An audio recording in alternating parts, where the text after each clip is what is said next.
let us start our class tonight. So I think this will be a short class tonight, an hour. I think I will wrap up in an hour. Okay, so today we will start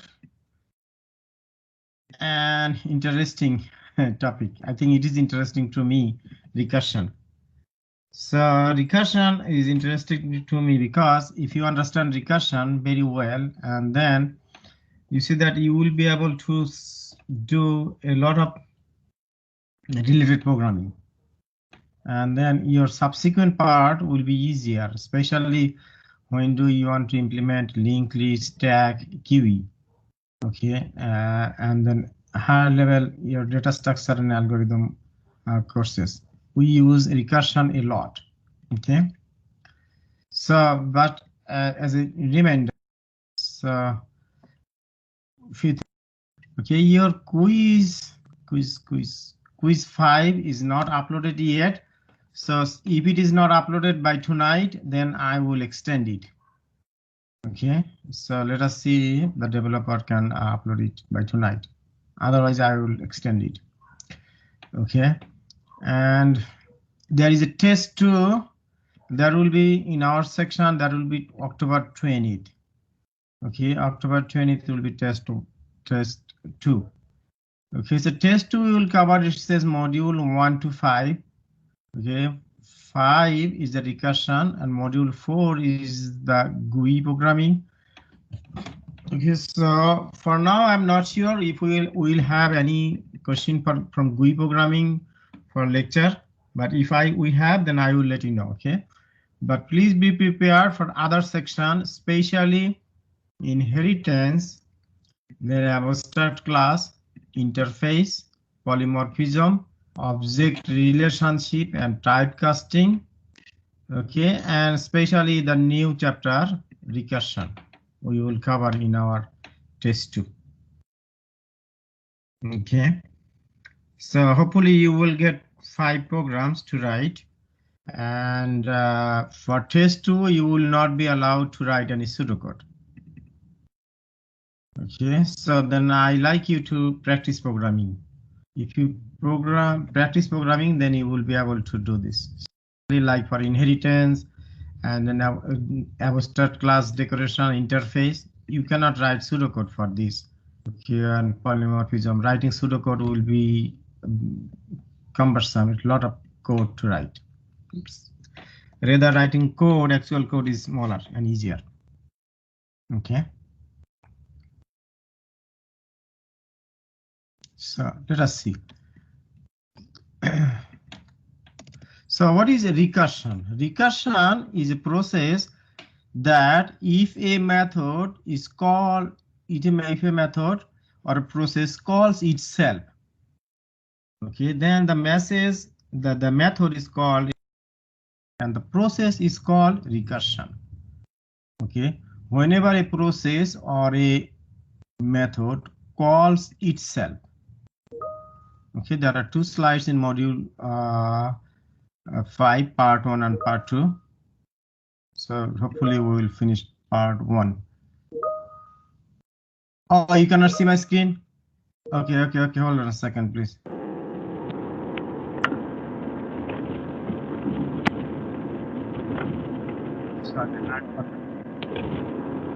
See my screen? Can you see my screen? Yes, we can see it now. Okay. Yeah, today's class is completely online, so please speak out. Okay, so if you see something wrong, then please speak out. Okay. Okay, so recursion, that means as I mentioned, when a process that can be a program or a function or part of a program calls itself, then the process or method is called a recursive method, and the process is actually called recursion. So we use recursion like from the very beginning, like if in your school algebra, use factorial calculation. So while we do factorial calculation, we use recursion a lot. For instance, factorial of 6. When you calculate factorial 6, we know factorial 6 of 6 equal to 6 times 5 times 4 times 3 times 1, right? Then that means here factorial 6 equal to, other way we can write factorial 6 equal to, that means we can write factorial 6 equal to 6 times factorial of 5, right? So if we write 6 factorial 6 equal to 6 times factorial of 5, so the recursion process is going here. Okay, again factorial 5 equal to times factorial 4, and factorial 4 equal to 4 times factorial 3, and it goes all the way in until we get factorial 1 equal to 1, or factorial of 0 equal to, okay, can anyone please tell me what is factorial of 0 equal to? 0. 1. Factorial of 0 equal to 0 or 1? 1.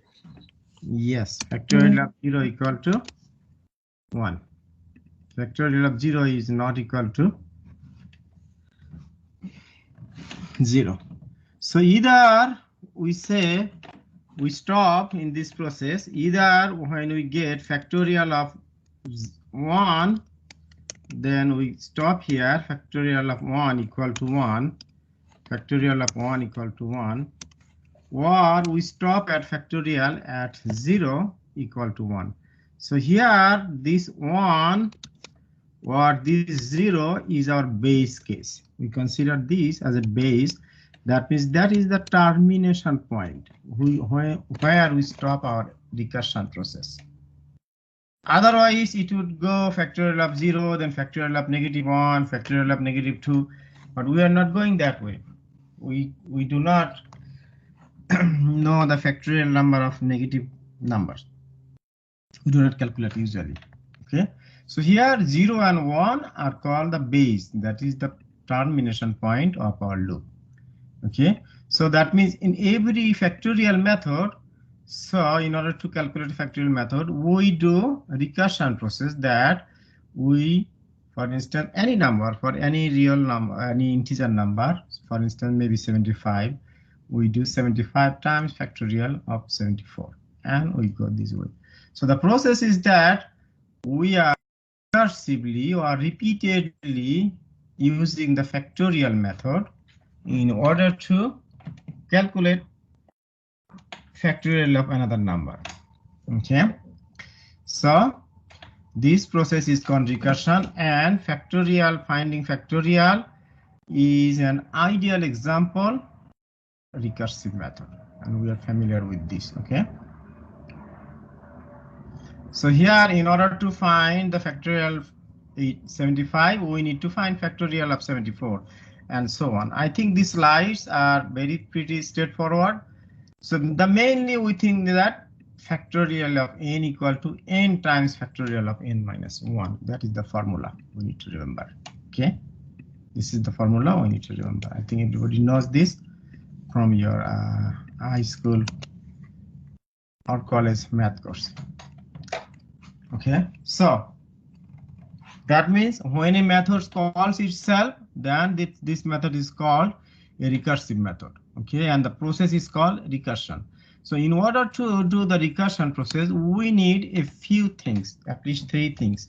Okay, so we do, first of all, we do have to have recursive call, and there is we need a termination condition. That means termination point at which we will stop calling itself, and we need to do some progress, must have some progress toward termination. Okay, so our program should forward. So in math concept we call convergent. Did you hear that term, convergent? Convergent is to focus to a central point, to go towards shrinking way to a focal point. And its opposite is divergent. Divergent means expanding. So we convergent or progress toward terminating.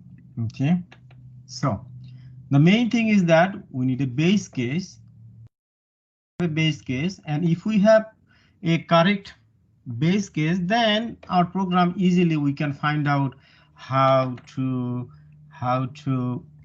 progress towards the termination, because the base case will determine the termination condition, right? So whenever we find the base case, if you understand the base case, then it is easy. So main important part is to find the base case, okay, in recursive method. But there are 3 requirements.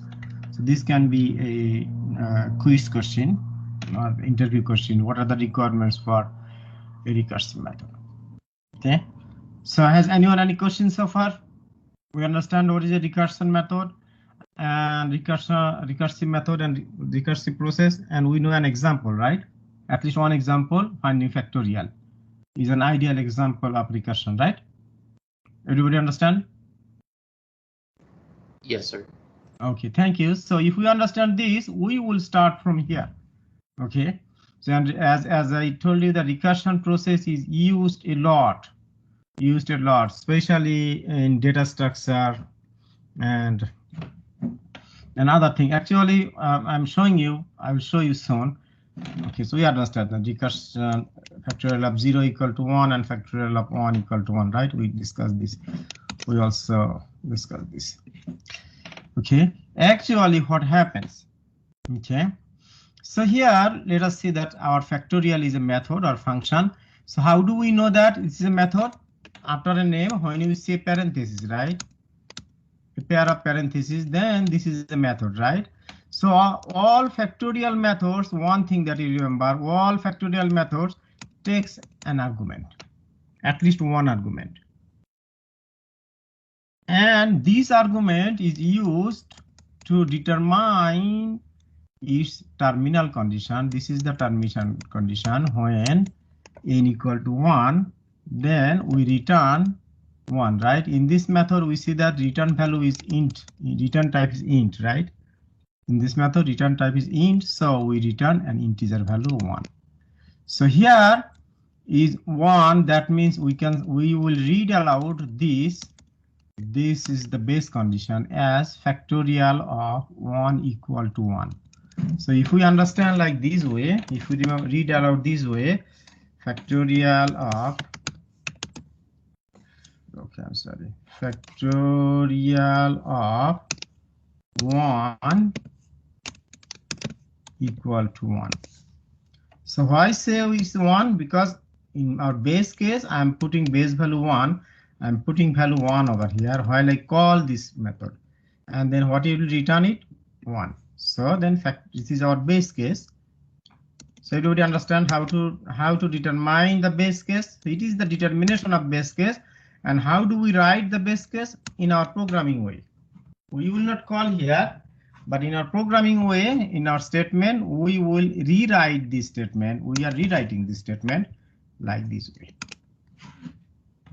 That means we will give a condition. Okay, so here that means when my base value here reaches to 1, then we will return 1. Otherwise, what else?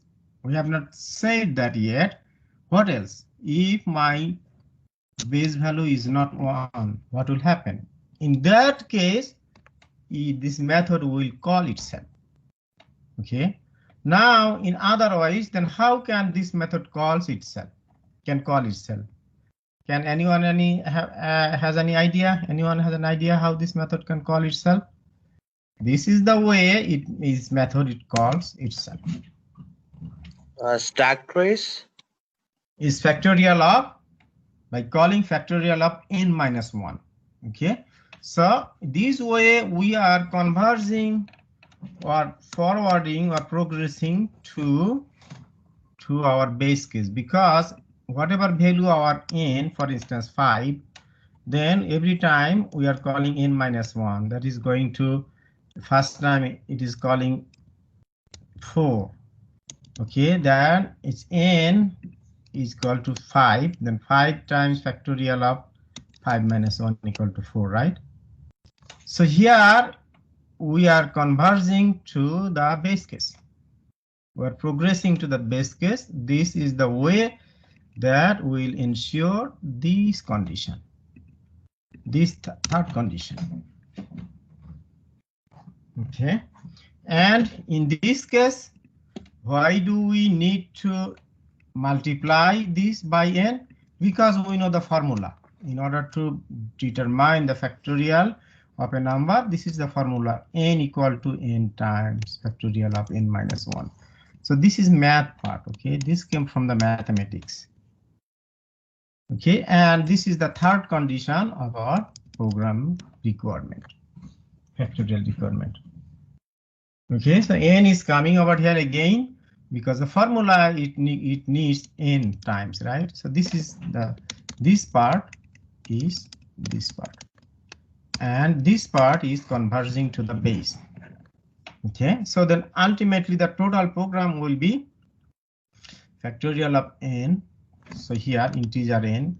That means when we call this method from another method, for instance from the main method, we will call as factorial of 5, right?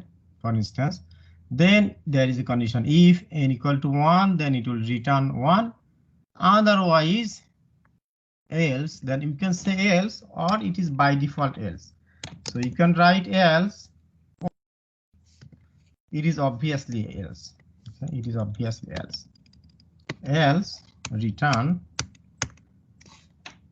n times factorial of n minus 1.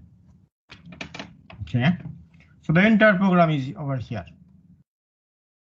Okay, so then I told you that there are 3 requirements for the factorial method, right? So what are the requirements? First one, must have a recursive call. Second one, must have a terminating condition. And third one, it must progress toward terminating. Okay, so let us see whether these 3 requirements are met here in this program or not. Okay, so it calls itself, right? Inside the method it calls it. So this is the first condition is met.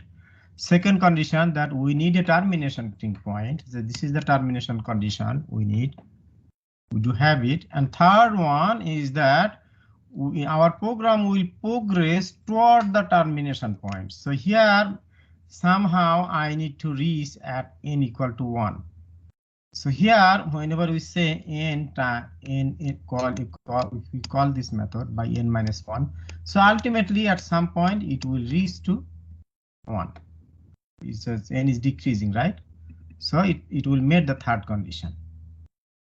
Okay. So you understand? Anyone has any question? No, sir. Okay. So thank you so much. So, but here in this program, somehow, for instance, can I write this here plus sign? How about if we write plus sign over here? What will happen? Which condition will violate here? If I write plus sign instead of minus. Progress towards terminating? Yes, the third condition will not be met, right?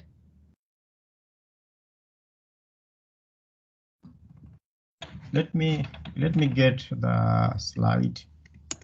This slide here. Okay.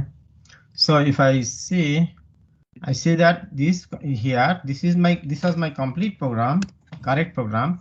But if I give anything else, okay, instead of minus, maybe a division can do it somewhere. Okay, it decreases, it may decrease, but that is not an ideal way. For instance, I want to do some mistake in my program. If I do multiplication or if I do addition, so then it will not meet the last condition.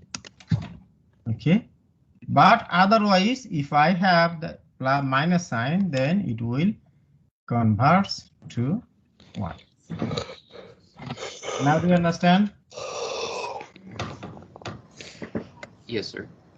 Okay, so this is an ideal example or very simple or basic example of recursive method, because we start from here because all of we know about factorial from our math course or high school algebra course. Okay, So maybe for the now this is main program, and whenever we call this main program, whenever we have this factorial program, we can call this program in my main method anyway. For instance, if this factorial method returns a value, integer value, then we can say int f equal to factorial of 4, affect any number. So this method, since this method we call in main method. Okay, so here actually we will learn, if we learn this part, the development of a factorial method, of a recursive method, then it's easy to call. Okay, this is the complete program. So m I slash, that means in C sharp m is in uppercase and Java m is in lowercase. Okay, Yeah. you understand? Yes, sir. Okay, and s in Yes. Java, s is in uppercase and s is in lowercase in C sharp. Otherwise, and print statement needs to be replaced by the appropriate language. Okay, so this is a complete program. I will come to this program later, but let us see. Slides has some tracing. Okay, how factorial or recursive method works.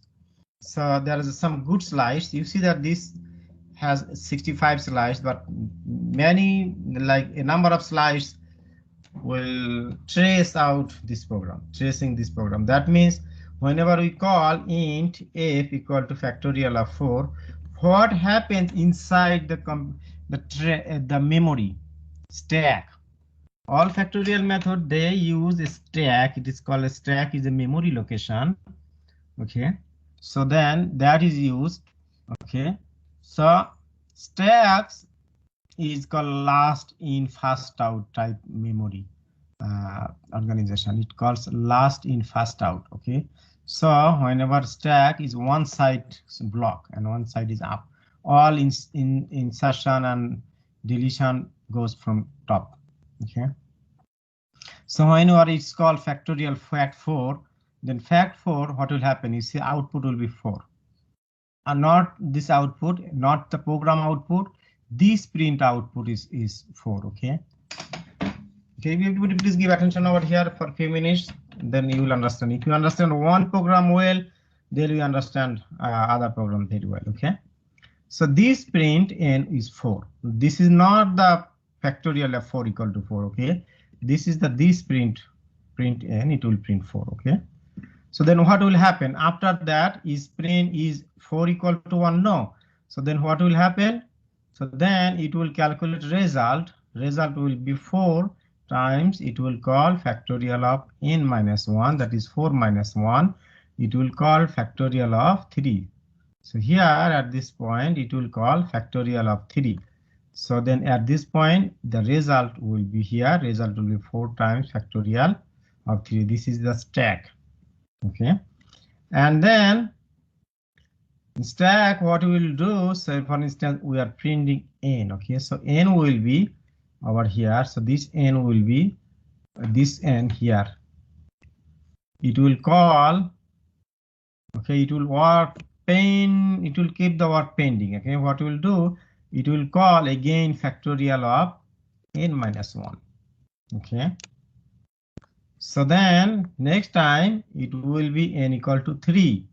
Okay, and it will printing 3. This 3 is printing this 3 over here. Okay, and then it will check whether n equal to 1. No, right? So then it will call this method here at this point. A result will be 3 times factorial of 3 minus 1. It will be 2. Factorial 2. And this way it will be. So one thing here, you see that this print, whenever it comes over here, this print will not be printed. This print will not be executed because of the recursive call. Until it goes to the base, it will be calling itself. So here, this print will not be printed yet. Okay. So again, the process will over here. It will go until here. You see that every time this printing is not being printed yet. So all our we print getting the print value from this print, from the top print, not from this print. So the process is here. Okay, so you see that whenever it goes, okay, whenever it goes 1, it prints 1 in equal to 1. Then is n equal to 1? Yes. Then it will return 1. And where this value will be returned? This value will be returned to here. Okay. So and here, this is the value we are keeping track over here, right? So that means factorial of 1, at this point, we got the base position. So factorial of 1, we know that factorial of 1 equal to 1. So this method will return 1. Okay, then when it returns 1, then what will happen? This value will be deleted or removed from the stack. Okay, and then this value will go, see that from above, this value will go, this one will be replaced here. So then this value will be 2 times 1. Okay, and again, this return value will be replaced here. And at this point, it will not be okay, so here, this value will be 2 times 1, 2, and this value will be here. 3 times 2 equal to 6. And then by this way, it will be going all the way and where it gets factorial of 4 here. Factorial of 4 here, it will get 24. That will be placed over here. So this will be 24. Okay, so then this is the, you see that there are 65 slides, but I came all the way 58 slides until to trace out this simple one program. So has anyone any question? I believe if you give attention, you should understand it, but if you do not understand it, you have this slide. You can go away, go to this slide by your own pace. Okay, but anyone has any question so far?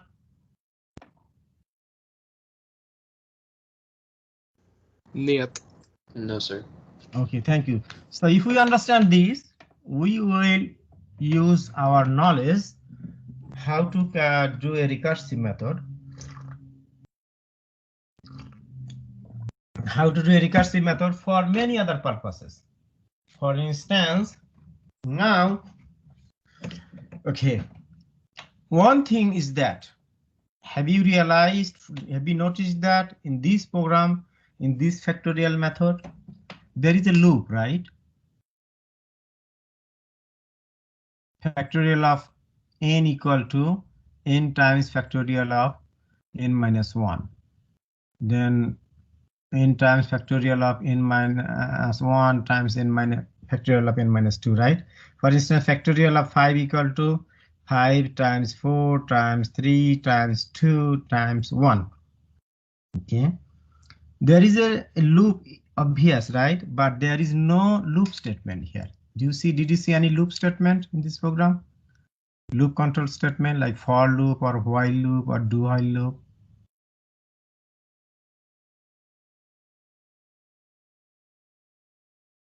I like almost everybody to speak out.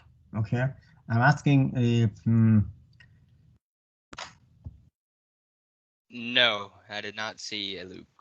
okay, There's no loop like that. Okay, there is no loop. That means we need to remember one thing, that in order to implement a recursive method, we will avoid loop, to use any loop control statement. Okay, so if you use any loop control statement, then your program is not an ideal recursive method.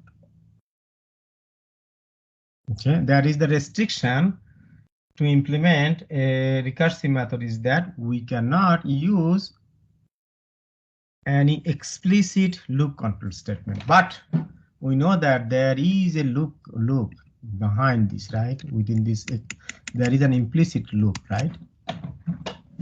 So can anyone please tell me where is the loop happening? In which statement? In which of this statement the loop is happening? When the factorial calls itself and does n minus 1, it'll call itself and it'll go back to the top line where you have the function. Yes, you understand that. Okay, so here loop is the implicit loop is calling here, right? Yeah.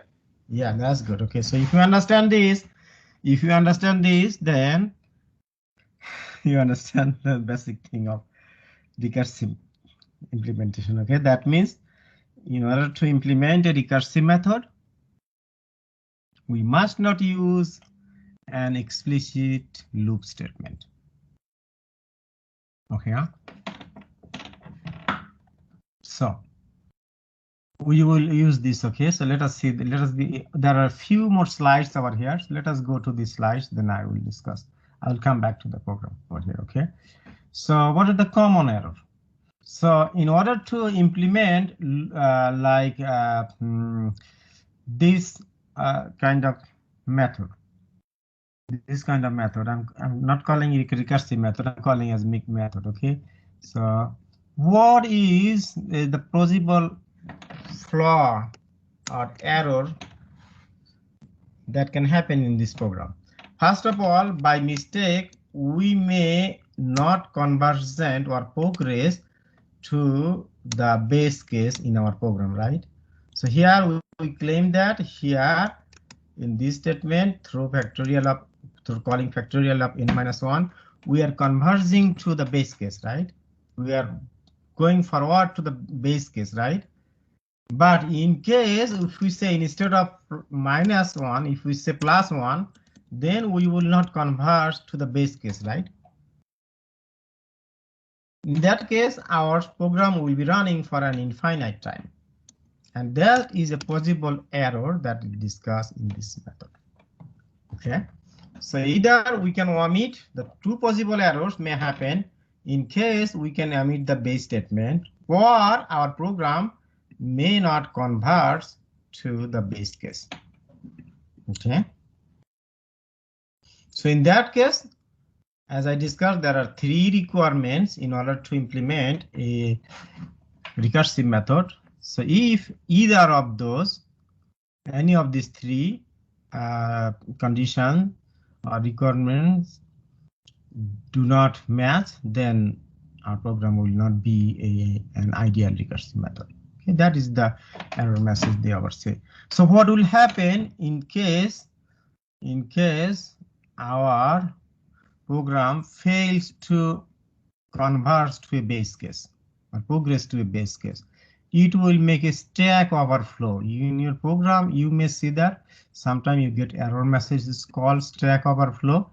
Although there is a website, it's called Stack Overflow. They give programming tips to solve many issues. So this Stack Overflow is called, stack is a memory location.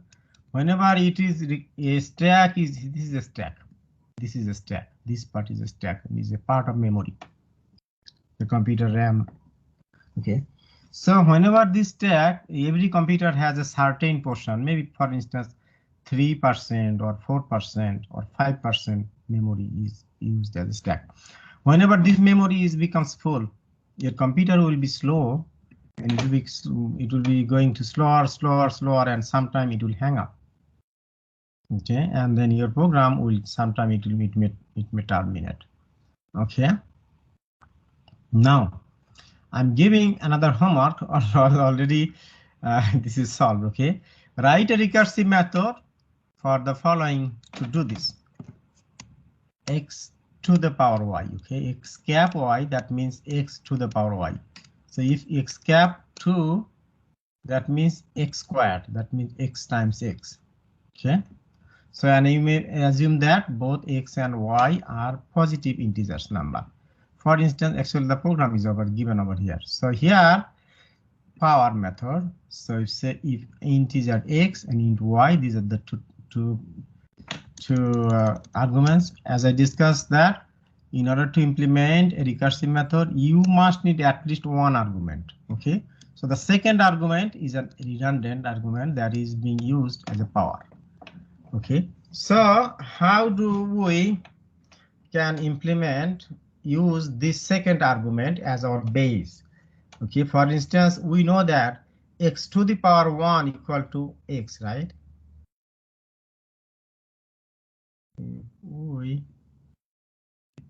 Yeah, I like everybody to speak out, please.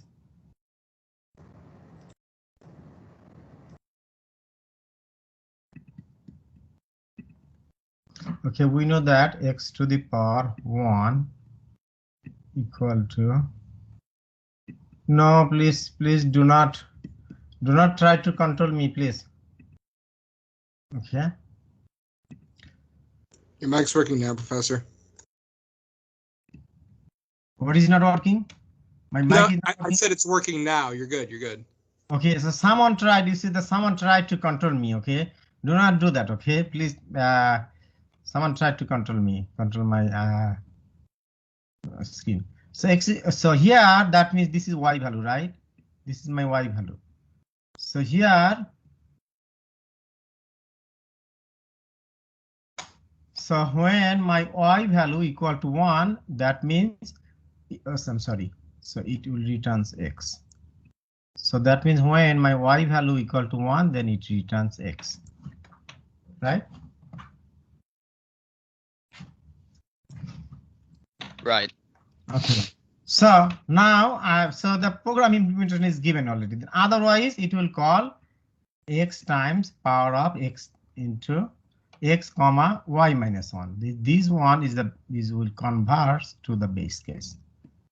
Okay, you understand this? Mm-hmm. You understand this? So I have 3 more slides. Let me go to the last slides. Then I will come back and I have a few questions to you. Okay, to everyone. Okay, so this is the program.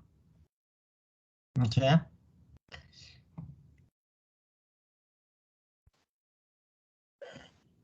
So this is the program. It says, so any numbers for small number, do not take very large number, so then it will work. So now I want to speak out everybody. Okay, so let me see how many people are there in this online class. 39. Okay, it's good, not bad. 39 people at least. So last time when I was face to face, there was only eight people. Okay. Okay, one announcement, quick announcement. On next coming Tuesday, I may not have a class, but I will try to give the class online. Okay, but I will campus. My mom has a medical procedure. So next Tuesday, coming Tuesday, okay, we will have online. She feels better. Okay, this Thursday we will have face to face. I'm going to campus, but coming Tuesday, next Tuesday, a week from now. Okay, one thing is that, okay, I have a quick question for everybody, okay, be alert, okay. So here, what is my base case? Y equal to 1, right? Mm-hmm. Y equal to 1. Okay, Yes, what else? Okay, I want you to select another base case, not except 1. Another base case, except 1. What could be the other? Although my program will not be efficient, but I want you to understand whether you understand to select the base case. Here we are selecting base case, right? These lines, right? So what could be an alternative to this line? 0. Tell me. Okay. Yeah, maybe if not y equals if 0. Y It could technically be any integer, I suppose. equal to, yes, it must be an integer because we declare this method y as an integer, right? So y Yes. must be an integer. Okay. Yes, sir. What else we could say? Well, yeah, it could be any number that you want it to stop at, technically. Okay, any number. Tell me a number. Any number. What is any number? 5. Okay. So 42. 5.3. someone said 0.3 or 0.5. Yes. No, I cannot go an integer except an integer number. Or it must be an integer number, right? You understand this? By declaration, y must be an integer, right? This is the y value. So one thing that we cannot accept 0.5, 0.3, 0.4. You understand this? The restriction? Yes, sir. Okay. Yes. So Yes. okay. So you can say 5. Okay. So then if you say 5, y equal to 5, then what value will return? Then return what? X to the 5. Okay.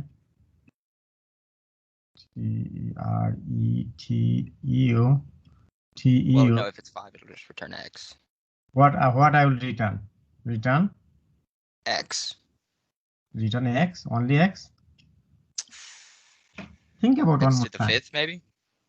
Yeah, how can I write x to the 5th? In math, I do Oh, not. For power instance, X, what power is x to the 5th? power X, comma 5. X times x times x times x 5 times I need to write. Then I will return this. Okay. Do you understand why do I need to write this? If x if my Yes. base equal to 5, then I need to multiply x 5 times, right? That is a lot of triple X's.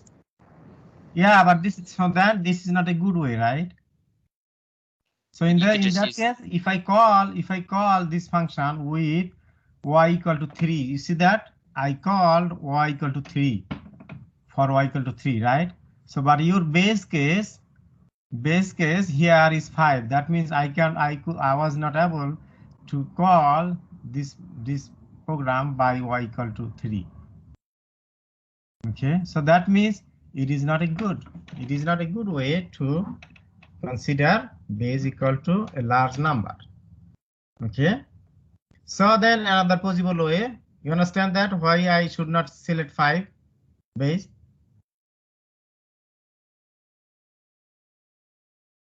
So then what is another way that I can consider for y?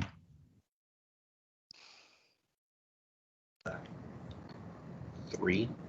Okay, let us say 3. Then what happened? What do I need to return if y equal to 3? Then x multiplies 3 Yeah. times, right? Yeah, it only. Yeah, 3 times. This one, right? Mhm.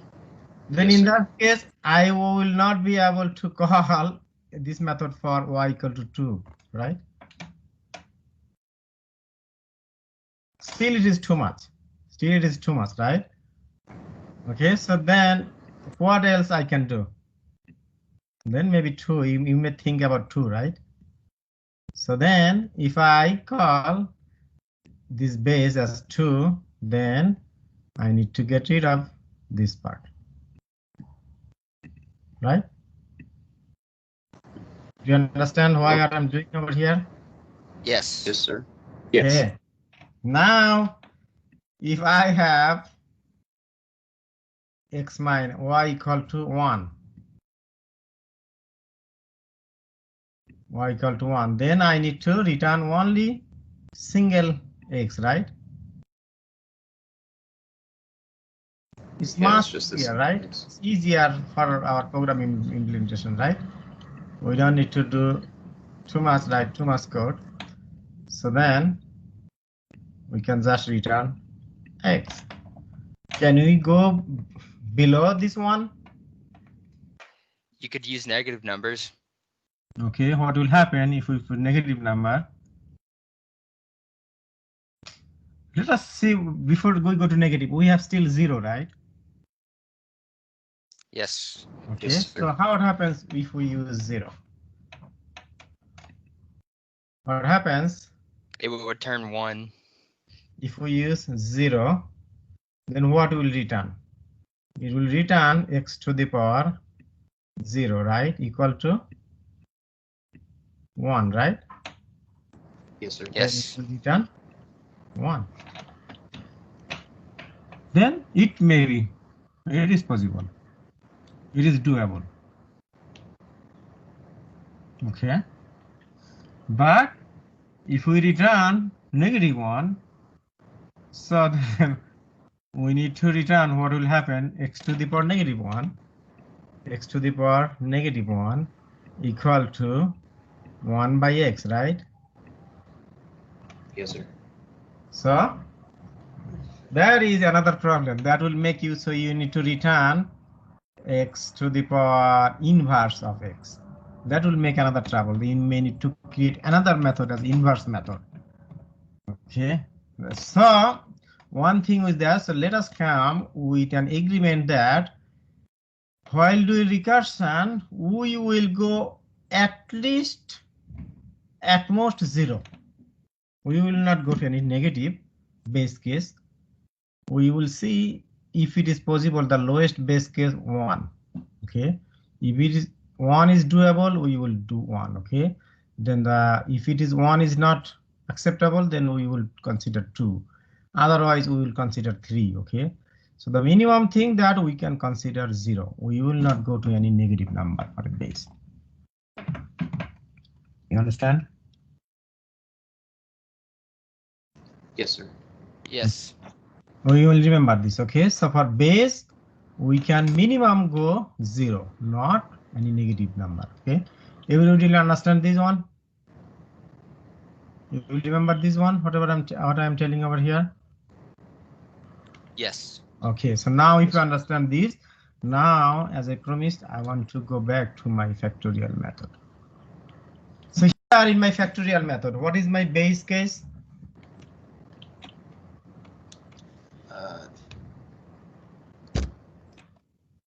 1. 1. Thank you. So x equal to 1, right? So if I consider that a minute ago I told you that we will consider try first with base equal to 1. If it is not acceptable, we will go 2, 3, 4. Okay, but so the in special case we can consider 0. So what happens if in this program we consider base equal to 0? If n equal to 0, then what changes I need to do in this method? What do I need to return?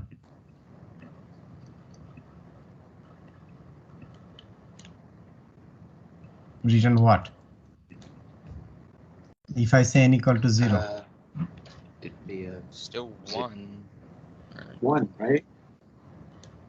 Will, are you Will speaking out? I can see who is speaking out, but okay. 1. Yeah, here I want to get confirmation. Okay, yeah, say boldly. Okay, don't hesitate.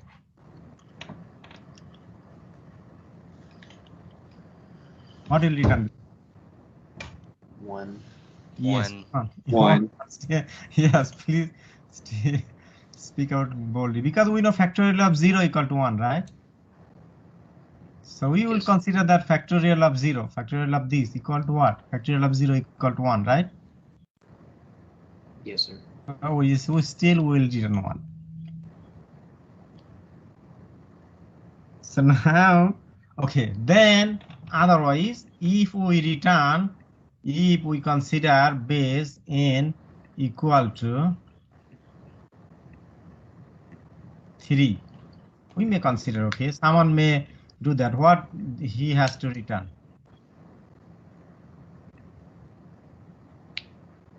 Return what? Okay, I want to ask question. If I say, if I in this program, if I want to write base case as 3, what I need to return here?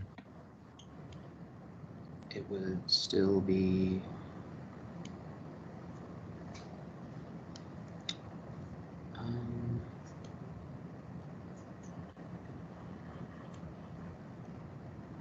Okay, so let me go here.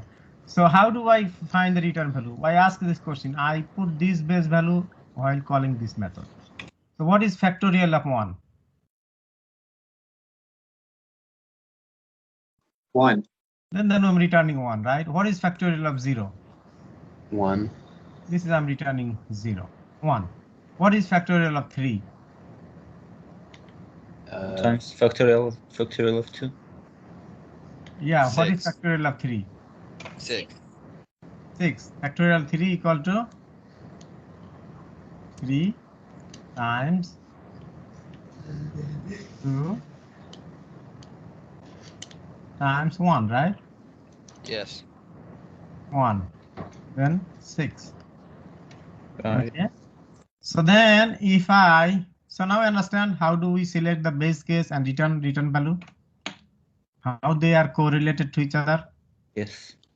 So if I consider here n equal to 2, what I've written over here? Factorial of 2 equal to? It would be Factorial of 2 equal to 4. 2.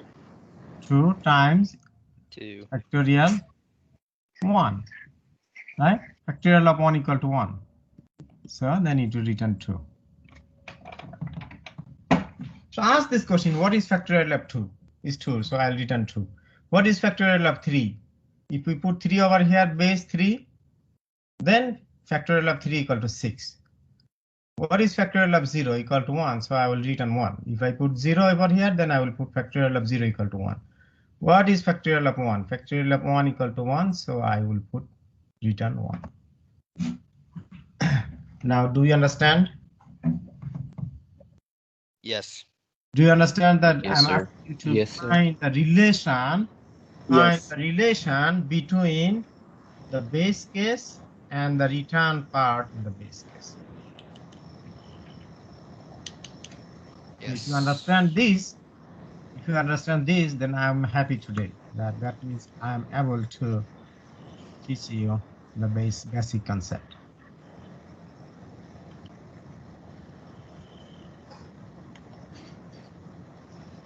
So here in the while we say base case, consider base case. Any base case you can consider, but start with the smallest one, the smallest base boundary. Okay.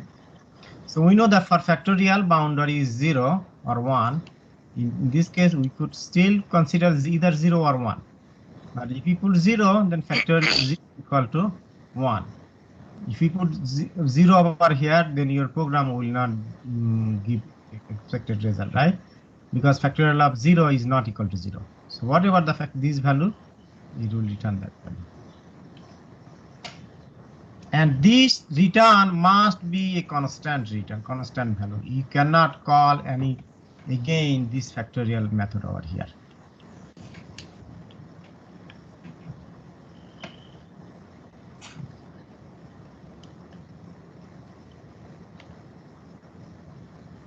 So everybody understand this? Yes, sir. Yes, sir. Okay. Now, if you understand this, now your turn. So now I'm telling you that. So in a recursive method, again, we use a loop statement without using any explicit loop statement. Okay. In this program, there is a loop statement indeed. Okay. But we are not using any explicit loop statement. Now let us go. I want to go to the Replit to do a check whatever we understood from this an hour, almost an hour, right? Maybe 50 minutes already discussion. Okay. So let us go to a quick program. So let me see Factorial recursive.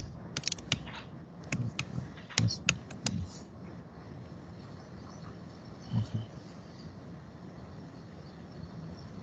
5 more minutes.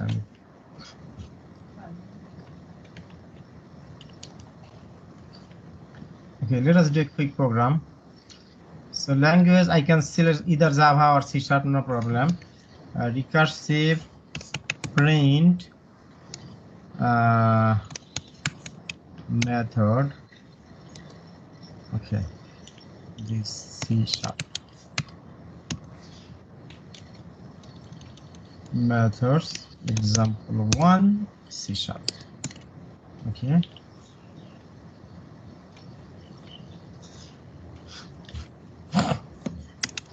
Okay, this is my program. It says hello world. Okay, if I run this program, it will run hello world how many times? 1 time, right? Yes, sir. Okay. I want to write a program that will print hello world, for instance, 5 times. But I want to write that program by implementing a recursive way.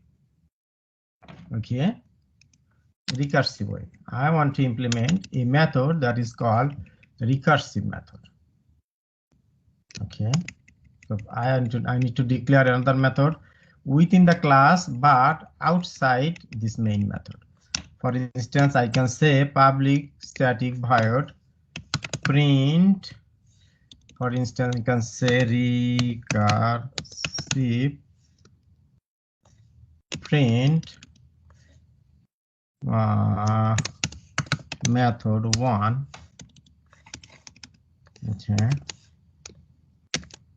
I want to implement this recursive method, this method recursively, so that when I call this method, then this hello world 5 times.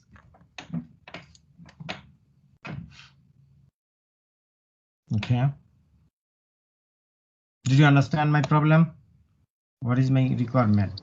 I want to write a recursive method so that when I call this recursive method, it will print hello world or whatever I want, I like. This hello world, okay, 5 times or as many times as I call. So that, let us try, think about that. First of all, what did we discuss that in our previous discussion? In order to implement a recursive method, we need at least one argument, right? Here. Remember? Yes, sir. Okay, so let us put integer n. Okay. Then what will happen? So now we need to consider base case, right? If N equals 1. equal 1. So if n equal to 1, then what we will print over here? Return null or print something else. Print hello world 1 time, right? You understand?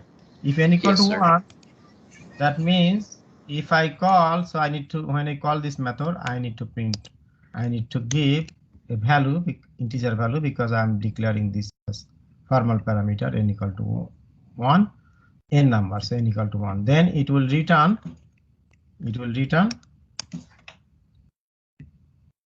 will print this one. So there is no return method here, this return is void, right? So here, let me do this. Now, if I call this program, it will print. It is doing, right? Okay, it's doing on. But what happens if I call this method with more value, any value not 1? For instance, if I do n equal to 2 over here, then what will happen? Nothing. You won't print n. So it's doing nothing. You see that this is nothing. Actually, this is here. It's doing nothing because we have not told yet what will happen for n greater than 1, right?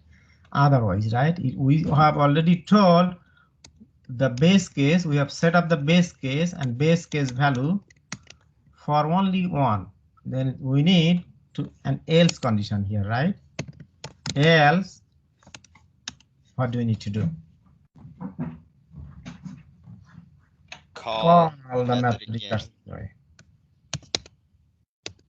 Call the method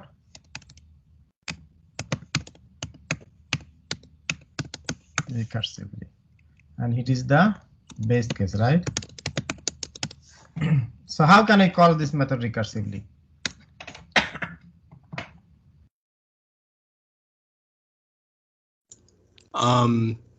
Call the method as n minus 1.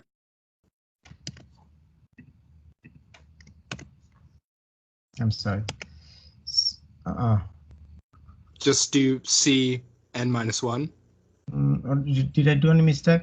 Oh, no. Okay, so, okay. I wanted to copy and paste, but it got cut, okay? N minus 1, right?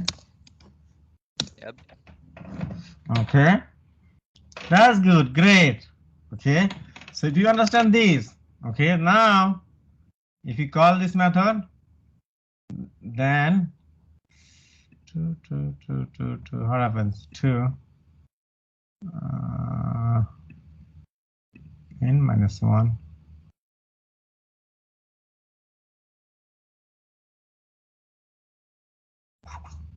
I'm expecting 2 times.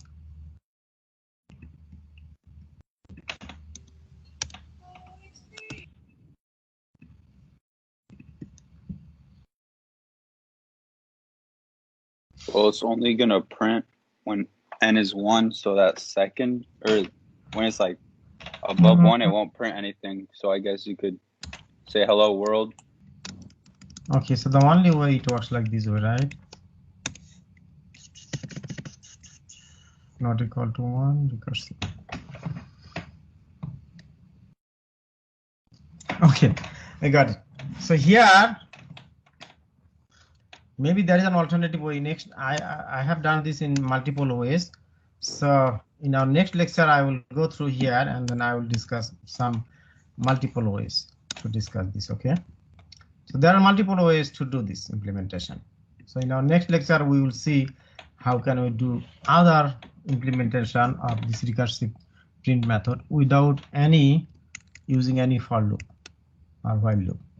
So here, this is itself is the base case. If n not equal to 1, then we will call itself this method by n minus 1. And here is the recursive call. Okay, and here this is the base case. The top one is the base case. This one is the base case. This one I can say this one, but still I can say this is the base case. Okay, even if you do not understand this, don't worry, in our next lecture we will discuss this. How to implement this method using multiple ways. Okay. Has anyone any question? No, sir. Okay, that's good. So we have still one more slide, recursive module part 2. Let me see what is that in this part. This is the maybe old part, but it says same thing almost, but only few slides. Okay, you see there are only 15 slides. In the next lecture I will do this, but in our next lecture I want to implement this method in at least 2 or 3 other ways to do the definition. If we understand this, how to implement a recursive method like this kind of recursive method, then you will have a solid foundation knowledge to implement recursive method for other purposes. So has anyone any question? Nope. No, sir. Okay, thank you so much, and you have a good evening. And please go through the slides, whatever slides I went today. So please go through the slides if needed, and next time we will go to the next slide. And then I will go through this example more in depth and with different example and some advanced level and some other recursive methods.